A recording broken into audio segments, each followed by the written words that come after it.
Hello students, welcome to my YouTube channel science and studies. Friends, पिछली video में हमने एक चैप्टर स्टार्ट किया था जिसका नाम था एसिड बेस एंड सॉल्ट्स। ठीक है। कुछ हमने टॉपिक्स के बारे में भी डिस्कस कर लिया था पुरानी वीडियो में। अगर वो आपने नहीं देखी है तो उसे प्लीज़ देख लीजिए, उसी के बाद ये वाली वीडियो देखिएगा। ठीक है। आज की इस वीडियो में भी हम इसी चैप्टर को जो है आगे बढ़ाने वाले हैं। इसके कुछ और टॉपिक्स के बारे में हम डिस्कस करने वाले हैं। तो आइए देख लेते हैं हम क्या क्या देखने वाले हैं। सबसे पहले हम सोर्स ऑफ डिफरेंट एसिड्स के बारे में देखेंगे, यानी कि जो हमारा एसिड होता है तो उसके सोर्स कौन कौन से होते हैं। एसिड हमें किन किन सब्सटेंसेस में जो है मिलता है। ठीक है, किन किन सब्सटेंसेस से हम एसिड को जो है प्राप्त कर सकते हैं। ठीक है।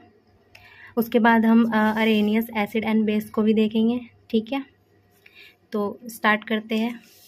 सबसे पहले हम जान लेते हैं एसिड के बारे में। ऐसे हमने पुरानी वीडियो में एसिड के बारे में अच्छे से जान लिया है, बट फिर भी थोड़ा सा रिकैप ले लेते हैं। ठीक है। Those chemical substance which have a sour taste and change the colour of blue litmus to red, यानी कि ऐसे सब्सटेंस जो टेस्ट में कैसे होते हैं, खट्टे होते हैं और ब्लू लिटमस को कैसा कर देते हैं, रेड कर देते हैं। ठीक है, तो इनको हम क्या बोलेंगे, एसिड बोलेंगे। राइट। अब हम देख लेते हैं सोर्स ऑफ डिफरेंट एसिड, यानी कि जो हमारा एसिड होता है वो किन किन सोर्सेज से जो है हमें मिलता है। ठीक है। विनेगर में कौन सा हमारा एसिड प्रेजेंट होता है, एसिटिक एसिड। ठीक है। उसके बाद जो हमारा एप्पल होता है ना, उसमें कौन सा एसिड प्रेजेंट होता है, दैट इज़ मेलिक एसिड। ठीक है। लेमन में हमारा कौन सा एसिड मिलता है, सिट्रिक एसिड। लेमन यानी कि नींबू जो होता है ना, उसमें जो खट्टापन होता है वो किसकी वजह से होता है, सिट्रिक एसिड की वजह से होता है। ठीक है।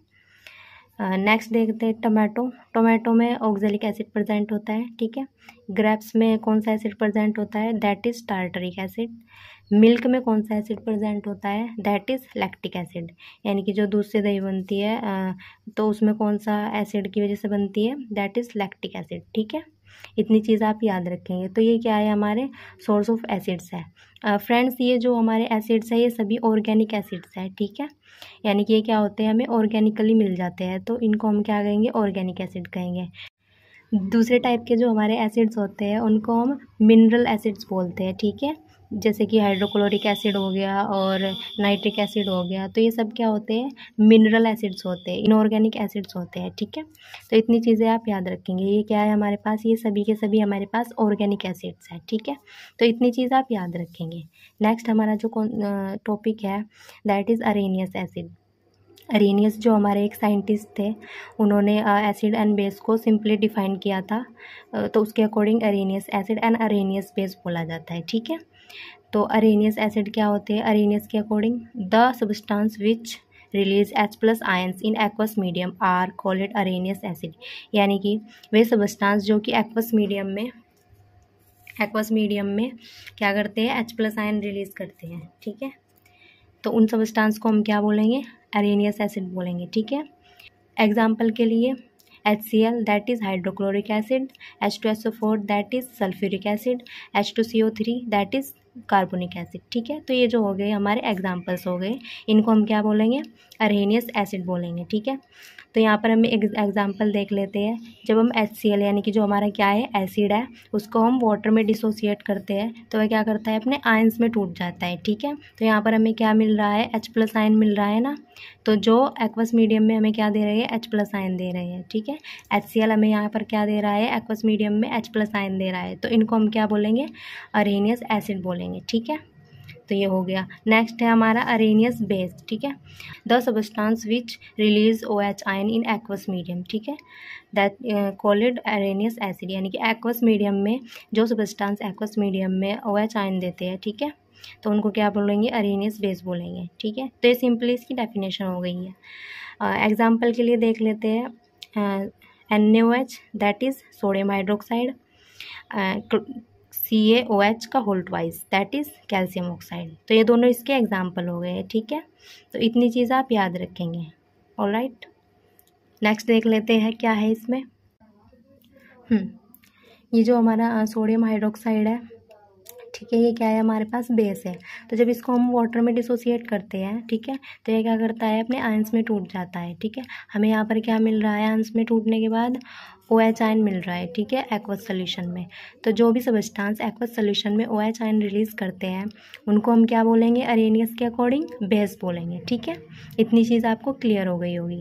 नेक्स्ट देख लेते हैं, हमारे एसिड और बेस होते हैं वो क्या करते हैं, वे रिएक्शन किस तरीके से करते हैं। ठीक है, उनकी केमिकल रिएक्शन कैसे होती है वो देख लेते हैं। फर्स्ट हमने लिया है रिएक्ट विद मेटल, यानी कि जो हमारे एसिड एंड बेस होंगे अगर वो मेटल के साथ रिएक्ट करते हैं तो क्या बनाते हैं। तो सबसे पहले एसिड को देख लेते हैं। ठीक है, एसिड गिव्स हाइड्रोजन गैस। ठीक है, along with respective salt when they react with a metal, यानी कि जब हमारा एसिड जब हमारा मेटल के साथ रिएक्ट करता है तो हमें दो चीज़ें मिल रही है। फर्स्ट है हमारा सॉल्ट और सेकंड है हाइड्रोजन गैस। ठीक है, तो ये हो गई हमारी जनरल रिएक्शन, राइट। अब हम इसका एग्जांपल देख लेते हैं। मैग्नीशियम जो कि क्या है हमारा एक मेटल है, जो वो एसिड के साथ H2SO4 हमारा क्या है, एक एसिड है। ठीक है, इसको कहते हैं सल्फ्यूरिक एसिड, राइट। जब ये दोनों आपस में रिएक्ट करते हैं तो हमें क्या मिलता है, हाइड्रोजन गैस मिल रही है प्लस सॉल्ट, यानी कि मैग्नीशियम सल्फेट जो कि क्या है, एक सॉल्ट है। तो दो चीज़ें हमें मिल रही है, गैस प्लस सॉल्ट। ठीक, राइट। तो जब भी हमारी एसिड मेटल के साथ रिएक्ट करती है तो हमें हाइड्रोजन गैस प्लस सॉल्ट यानी कि प्लस सॉल्ट मिलता है, राइट। नेक्स्ट देख लेते हैं, ऐसे ही जब बेस हमारा जो है वो मेटल के साथ रिएक्ट करेगा तो क्या करेगा, वो भी हाइड्रोजन गैस, ठीक है, प्लस सॉल्ट बनाएगा, राइट। देख लेते हैं, बेस प्लस मेटल, यानी कि बेस जब कोई भी हमारा बेस हम लेंगे वो मेटल के साथ रिएक्ट करता है तो क्या बनता है, salt plus hydrogen gas plus heat. यहाँ पर क्या है, हीट रिलीज होगी, राइट। एग्जाम्पल देख लेते हैं, जो हमारा सोडियम हाइड्रोक्साइड है जो कि क्या है हमारे पास बेस है। ठीक है, जब किसी भी मेटल यानी कि जिंक के साथ अगर रिएक्ट कर रहा है तो क्या बना रहा है, सॉल्ट, यानी कि सोडियम जिंकेट बना रहा है जो कि क्या है, एक सॉल्ट है, प्लस हाइड्रोजन गैस बना रहा है, राइट। तो आई होप आपको ये सब चीज़ें क्लियर हो गई होगी। अब ये जो हाइड्रोजन गैस निकल रही है ये हमें पता कैसे चलेगा कि यहाँ पर हाइड्रोजन गैस निकल रही है, तो इसके लिए जो है एक टेस्ट होता है। ठीक है, तो आइए वो जान लेते हैं कैसे होता है, देख लेते हैं। Test for hydrogen gas, right. The gas evolved after reaction of acid with metal can be tested by bringing a lighted candle near it। यानी कि जो मेटल और एसिड, मान लीजिए हमने एसिड के साथ मेटल के साथ एसिड का रिएक्ट करा दिया है तो जो निकलने वाली गैस है उसका टेस्ट करने के लिए हम क्या करते हैं कि उसको एक टेस्ट ट्यूब में ले लेते हैं। ठीक है, टेस्ट ट्यूब में लेने के बाद क्या होता है, उस टेस्ट ट्यूब के सामने हम एक जलती हुई माचिस को लेके जाते हैं, ठीक है, कैंडल को लेके जाते हैं। तो होता क्या है कि वो पॉप साउंड के साथ जलती है। ठीक है, तो वही आगे लिखा है, if gas pumps with a pop sound, right, कि अगर वो गैस जो है पॉप साउंड के साथ चल रही है ना, then it confirms the evolution of H2 gas, यानी कि फिर कंफर्म हो जाता है कि वो निकलने वाली गैस जो है कौन सी है, हाइड्रोजन गैस है। ठीक है, तो इस तरीके से हम क्या करते हैं, निकलने वाली गैस का टेस्ट करते हैं जो कि कौन सी होती है, हाइड्रोजन गैस। ठीक है, आई होप कि आपको सब अच्छे से क्लियर हो गया होगा। आज की वीडियो में इतना ही। नेक्स्ट वीडियो में हम इसी चैप्टर के जो बची हुई केमिकल रिएक्शंस हैं उनके बारे में पढ़ेंगे, राइट। तो आज के लिए इतना ही, मिलते हैं नेक्स्ट वीडियो में, तब तक के लिए नमस्ते।